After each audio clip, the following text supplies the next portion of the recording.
Hello दोस्तों, कैसे हैं आप सभी? स्वागत है आप सभी का हमारे यूट्यूब चैनल प्रतिशाखा I2D में। तो कल हम बात कर रहे थे शिवाजी की, मराठा साम्राज्य की।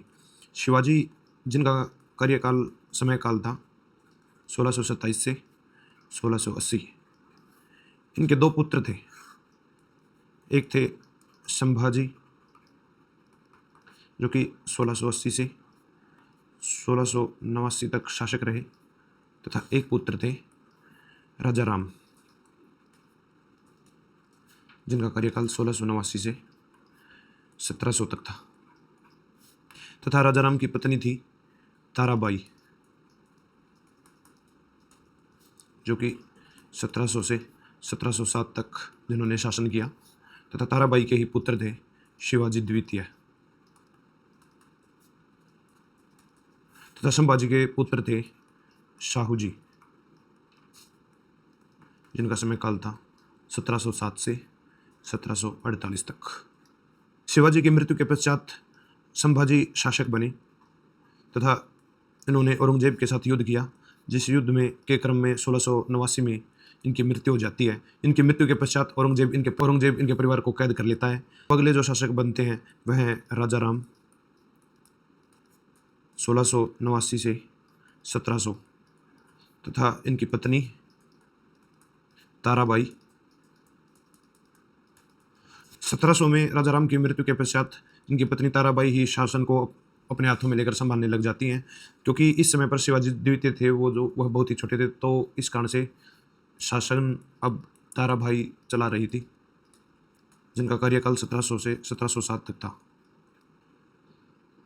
1707 में ही औरंगजेब की भी मृत्यु हो जाती है औरंगाबाद में, महाराष्ट्र में। तथा इनकी मृत्यु के पश्चात मुगलों ने शाहू जी को छोड़ दिया ताकि शासन के लिए अब मराठे आपस में ही लड़े, क्योंकि ताराबाई शासन कर रही थी, लेकिन जो शाहू जी थे वह संभाजी के पुत्र थे, तो मुगल इनको छोड़ देते ताकि मराठा आपस में ही लड़कर कमज़ोर हो जाएं। तो 1707 में शाहू जी के साथ कुछ सरदार इनका साथ देते हैं, तथा एक छोटे से युद्ध के पश्चात ही यह शासक बन जाते हैं। शाहू जी का कार्यकाल था 1707 से 1748।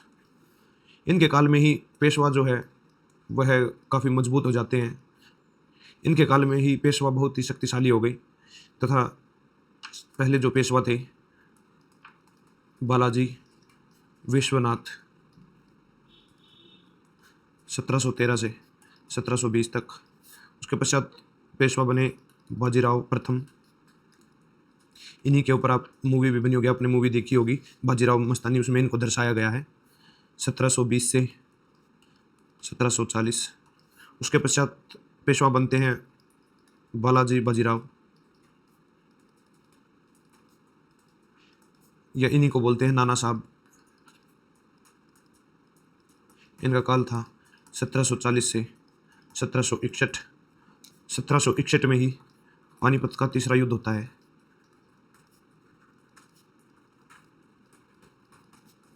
जिसमें एक तरफ थे बालाजी बाजीराव, इसके ऊपर भी मूवी बनी हुई है, तथा एक तरफ थे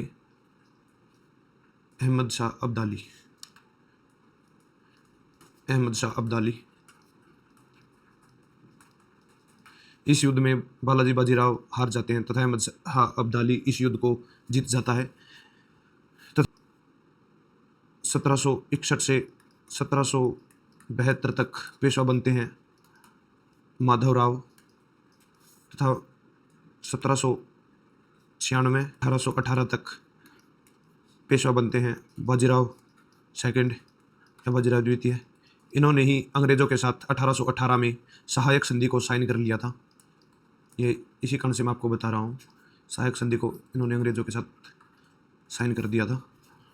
इसके पश्चात आगे चलकर पेशवा जो है वह अंग्रेज़ों से हार जाते हैं, जो कि तृतीय आंग्ल मराठा वॉर जिसे बोला जाता है। इसमें पेशवा हार जाते हैं तथा पेशवा को फिर पेंशन देकर बिठूर भेज दिया जाता है।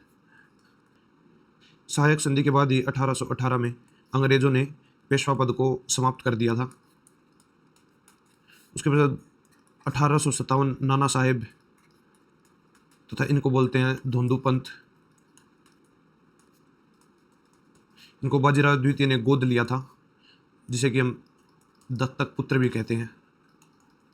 यही वो पेशवा हैं जिन्होंने 1857 की क्रांति में अंग्रेजों के खिलाफ युद्ध लड़ा था तथा इनको पेंशन देकर बिठूर भेज दिया गया था क्योंकि ये हार गए थे।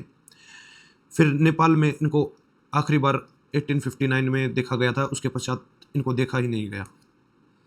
भारतीय लोग नाना साहेब दंदूपंत को ही अपना आखिरी पेशवा मानते थे, लेकिन अंग्रेज जो हैं वह बाजीराव द्वितीय को अंतिम पेशवा मानते हैं,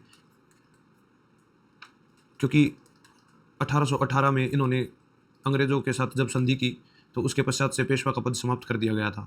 लेकिन 1857 की क्रांति में भी नाना साहब तथा दंदूपंत को पेशवा के रूप में अब अंग्रेजों के विरुद्ध लड़ते हुए यहाँ पर देखा जाता है। इसके साथ ही आप याद रखेंगे, एकमात्र जो महिला शासक थी, एकमात्र मराठा महिला शासक, वह थी ताराबाई, जो कि राजा राम की पत्नी तथा शिवाजी द्वितीय की माता जी थी। अब हम देखते हैं प्रशासन। सल्तनत काल में किस तरह का प्रशासन था तथा मुगल काल में किस तरह का प्रशासन था, क्या प्रशासनिक इकाइयाँ थी, क्या विभाग, इमारतें तथा शिक्षा व्यवस्था किस प्रकार की थी, वह हम सभी अब हम प्रशासन में देखेंगे। सबसे पहले हम देखते हैं सल्तनत कालीन प्रशासन। सल्तनत काल में शासन का जो प्रमुख होता था वह सुल्तान ही होता था। इल्तुतमिश को खलीफा ने सबसे पहले सुल्तान की उपाधि दी थी। सबसे पहले सुल्तान इल्तुतमिश ही थे। उसके बाद हम देखते हैं बलबन एक पहला ऐसा सुल्तान था जिसको धरती पर स्वयं को खुदा का प्रतिनिधि बताता था।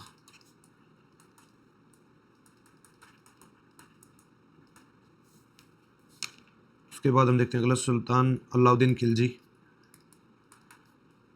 यह खलीफा का सम्मान करता था तथा यह अलग से एक धर्म की स्थापना करना चाहता था।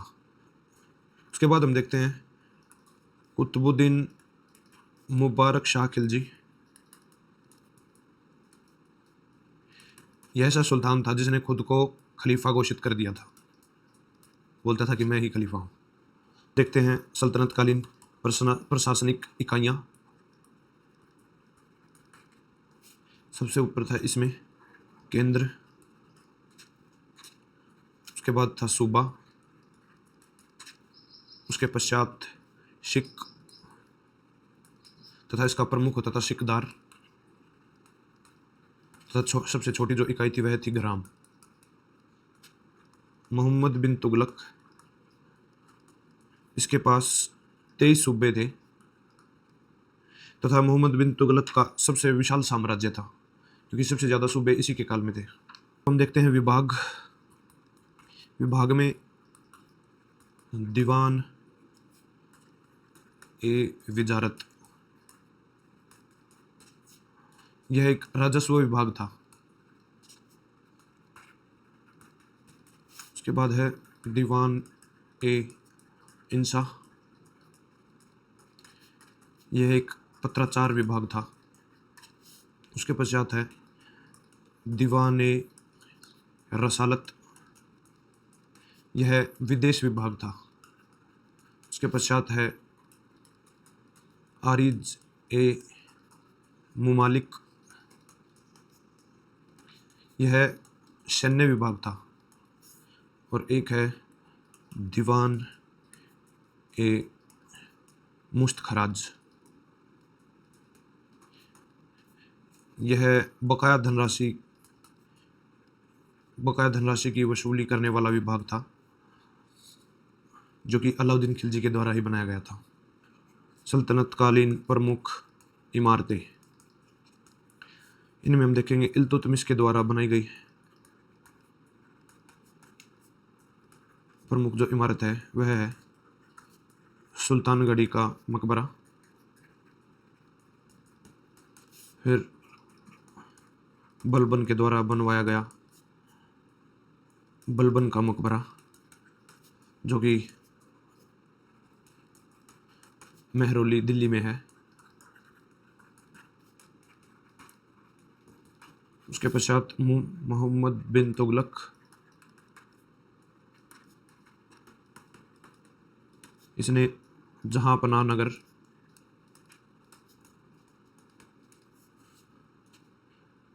उसके बाद निजामुद्दीन औलिया का मकबरा,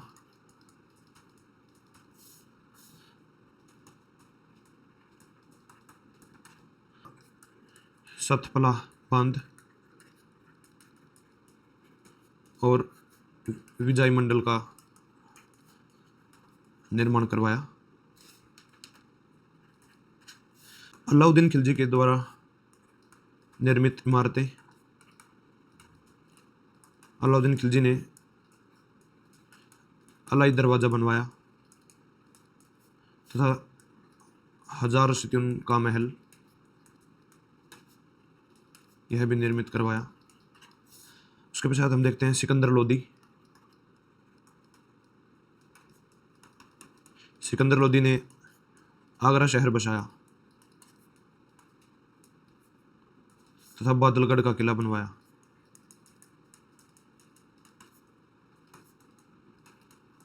हम देखते हैं शिक्षा व्यवस्था।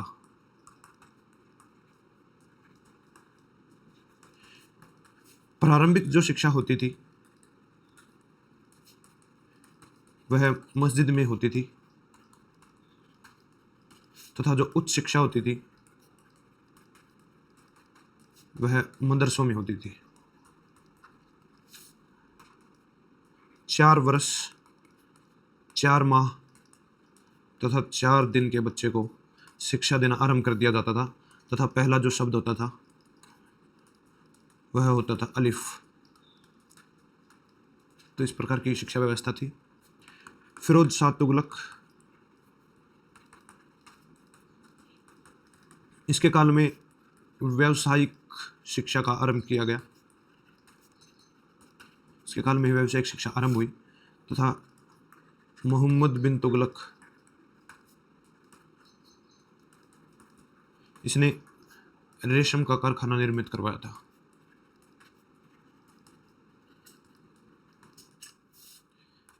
इल्तुतमिश को ही मदरसों का जन्मदाता कहा जाता है।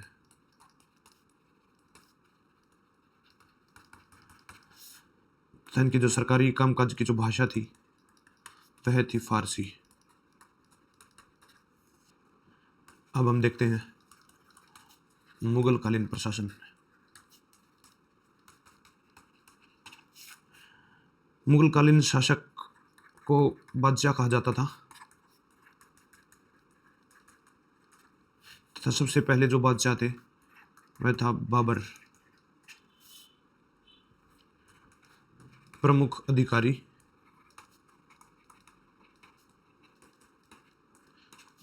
इनके काल में जो वकील होता था वह प्रधानमंत्री तथा वजीर कर से संबंधित था।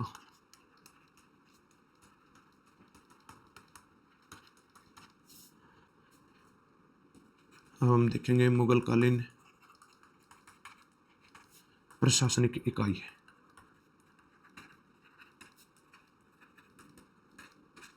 इसमें कि सबसे ऊपर था केंद्र, उसके पश्चात था सूबा, उसके पश्चात था सरकार। यह वर्तमान जिलों की तरह होता था सरकार। इस प्रकार वर्तमान जिले हैं उस प्रकार उस समय सरकार उसको बोला जाता था। उसके बाद है परगना और अंतिम है ग्राम। ग्राम तो यह मुगलकालीन प्रशासनिक इकाइयाँ थी। औरंगजेब के समय में ही सबसे ज़्यादा सूबों की संख्या थी। औरंगजेब के समय में सूबों की संख्या सर्वाधिक थी। 20 या 21 सूबे थे इनके पास। अकबर के समय में सूबों की संख्या 12, उसके बाद हो गई थी जो बढ़ करके 15। उसके बाद जहांगीर के समय में सूबों की संख्या थी 15। शाहजहां के समय में सूबों की संख्या थी 18 और सर्वाधिक औरंगजेब के समय में 20 से 21 सूबे इनके समय में थे। औरंगजेब का साम्राज्य सर्वाधिक विशाल था तथा इसी के समय में ही हिंदू कर्मचारियों की संख्या सर्वाधिक थी। हिंदू कर्मचारी जो थे वह सर्वाधिक थे। हम देखते हैं मुगलों के कुछ शौकीन बादशाह थे,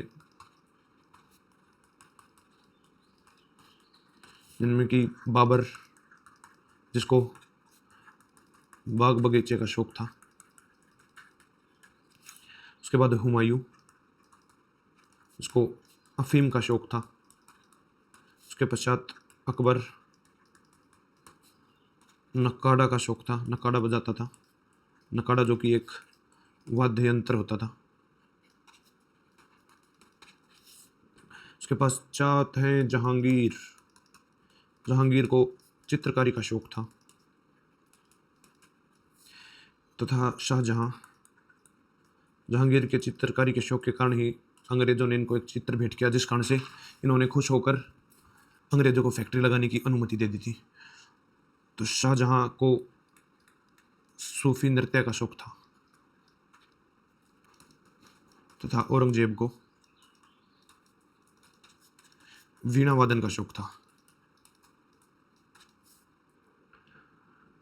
अब हम बात करते हैं सिख गुरुओं की, जिनमें सर्वप्रथम है गुरु नानक जी। इन्होंने लंगर व संगत की शुरुआत की थी। उसके पश्चात दूसरे गुरु हैं गुरु अंगद। इन्होंने लंगर व्यवस्था को स्थायी बनाया तथा गुरुमुखी लिपि की भी शुरुआत की। उसके पश्चात तीसरे गुरु हैं गुरु अमरदास। इन्होंने 22 गद्दियों की स्थापना की।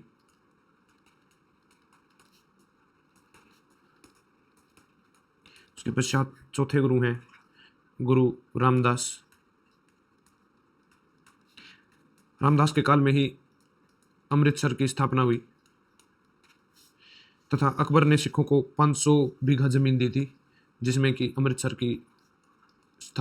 शहर की स्थापना हुई। अकबर के द्वारा यह जमीन दी गई थी। उसके पश्चात पांचवें गुरु हैं गुरु अर्जन देव।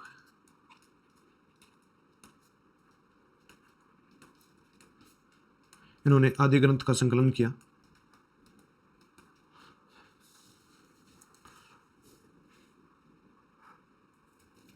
तथा इन्होंने ही स्वर्ण मंदिर की भी नींव डाली, गुरु अर्जन देव। सिखों के छठे गुरु हैं गुरु हरगोविंद। इन्होंने तख्त अकालबंगा की शुरुआत की। ऐसा तख्त होता है जो कभी नष्ट ना हो। उसके पश्चात सातवें गुरु हैं गुरु हर राय और आठवें गुरु हैं गुरु हरकिशन।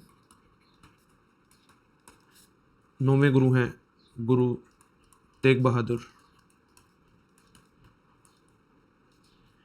औरंगजेब के द्वारा ही इनकी हत्या करवा दी गई थी, जब इन्होंने इस्लाम धर्म कबूल करने से मना कर दिया था। उसके पश्चात 10वें गुरु हैं गुरु गोविंद सिंह। गुरु गोविंद सिंह ने ही खालसा पंथ की शुरुआत की तथा पंचमकारों की स्थापना की। अब कुछ हम देख लेते हैं यहाँ पर। विजयनगर साम्राज्य तथा बहमनी साम्राज्य, जिनके बारे में हमने पहले भी चर्चा की थी। विजयनगर साम्राज्य जिसके संस्थापक थे हरिहर तथा बुक्का। इसकी स्थापना हुई थी 1336 ईस्वी में। इसके जो वंश हैं, पहला है संगम वंश, जो कि 1336 से 1485 तक इसका कार्यकाल है। उसके पश्चात है सालू वंश,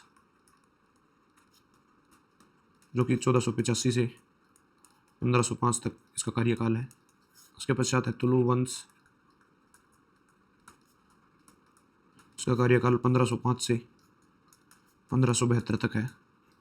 तथा अरविडु वंश, उसका कार्यकाल 1572 से उसके बाद तक है। बहमनी साम्राज्य के संस्थापक हैं अलाउद्दीन हसन, बहमन शाह तथा हसन गंगू। इसकी स्थापना जो है वह 1347 ईस्वी में हुई थी।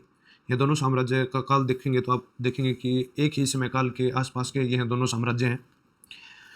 तथा इसका जो विभाजन हुआ था, बहमनी साम्राज्य का विभाजन 1485 में इसका विभाजन हुआ। इसका विभाजन 5 भागों में हुआ, जिनमें पहले है बीजापुर। बीजापुर में था आदिल शाह वंश।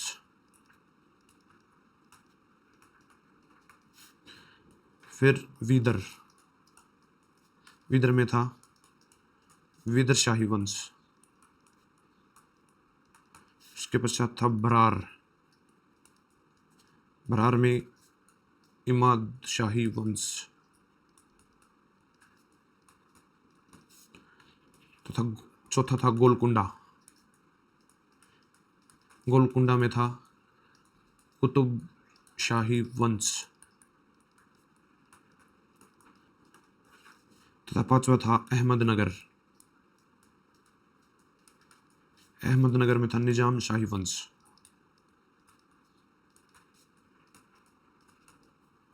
यह दोनों ही साम्राज्य, विजयनगर साम्राज्य तथा बहमनी साम्राज्य, इन दोनों की स्थापना मोहम्मद बिन तुगलक के काल में ही हुई। तथा दोनों के बीच जल्द ही संघर्ष शुरू हो गया, जो कि काफी लंबे समय तक इनके बीच संघर्ष चला। तो कुछ विद्वानों का मानना है कि यह संघर्ष अलग अलग धर्म होने के कारण यह संघर्ष इनके मध्य हुआ। तथा कुछ विद्वानों का मानना है कि जिस प्रकार से उत्तर भारत में गंगा यमुना दोआब रहा, गंगा यमुना दोआब के मध्य का युद्ध रहा, उसी प्रकार से दक्षिण में भी कृष्णा तथा तुंगभद्रा दोआब जिस प्रकार से है, कृष्णा और तुंगभद्रा, इस दोआब के कारण से यह इनके मध्य युद्ध होता रहा, जिसे प्राप्त करने के लिए शक्तियां संघर्षरत रही। तथा यह संघर्ष चलते चलते 1565 में तालीकोटा का युद्ध हुआ। तालीकोटा का युद्ध विजयनगर तथा 4 विभाजित साम्राज्य,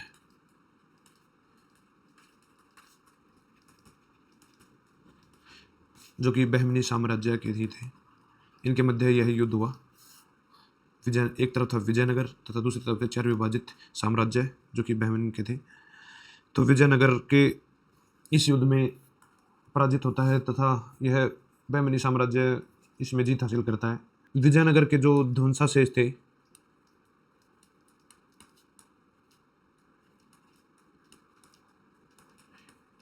इन्हीं के ऊपर ही आगे चलकर मैसूर साम्राज्य स्थापित हुआ।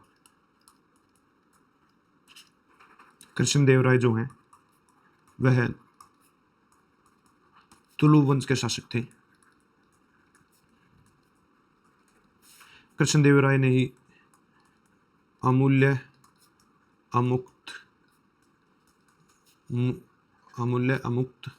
मूल्यप्रद तथा जाम्बवती कल्याणम की रचना की थी। तथा कृष्णदेवराय ने ही विठलदास मंदिर